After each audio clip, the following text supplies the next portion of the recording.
bahamante sotolimbo Lammiin kooluruu gadamula marsaa isa garuu maragadame bahamante sotolimbo Irreechi waggaa waggaan dhufa kan Rabbi nu ga'uun horar sadii geenye ora Finfinneetti wal ga'u Irreechi waggaa waggaan dhufa kan Rabbi nu ga'uun horar sadii geenye ora Finfinneetti wal ga'u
mula marsaa isa ga'uun bara gadaa meelba hamaan teessootti ol hin ba'u. Lammiin koo duruu gadaa mula marsaa isa ga'uun bara gadaa meelba hamaan teessootti ol hin ba'u. Irreechi waggaa waggaan dhufa kan rabbi nu ga'uun horar sadii geenye ora finfinneetti wal ga'u. Irreechi waggaa waggaan dhufa kan rabbi nu ga'uun horar sadii geenye ora finfinneetti wal ga'u.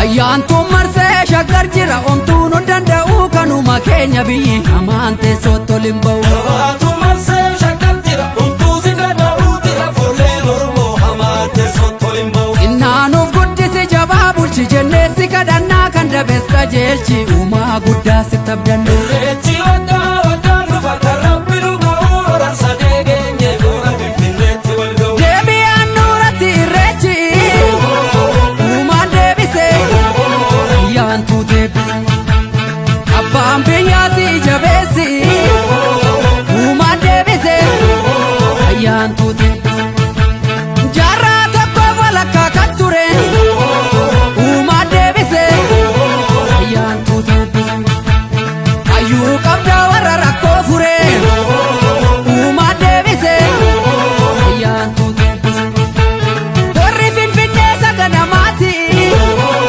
uumaan deebite ayyaantuu deebise irreeffannaa bayi malkaatti uumaan deebite ayyaantuu deebise roorroon durii kana boodan jiru uumaan deebite ayyaantuu deebise dhaloota qubee warra rakkoo furu uumaan deebise ayyaantuu deebise yeroo dheeraaf adda facaane galata rabbii irra waltaane. Yeroo dheeraaf adda facaane galata rabbii irra waltaane.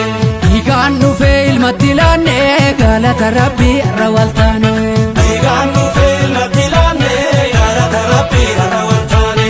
Dhiigaan dhufee ilmatti laanne hora gullallee tarra dachaane. Dhiigaan dhufee ilmatti laanne hora gullallee tarra dachaane. Falmataa lammii koo kan birbirsa gooroo dhugaan seenarraan dabu darbeera barri roorroo. Dhiigadduu dhangala'ee lafee qaccaccabe ijji dhiiga roobe lubbuutu gumaa dhabe. Falmataa lammii koo kan birbirsa gooroo dhugaa qaallitti ture himannaa bara roorroo. Dhiigadduu dhangala'ee lafee qaccaccabe ijji dhiiga roobe lubbuutu gumaa dhabe.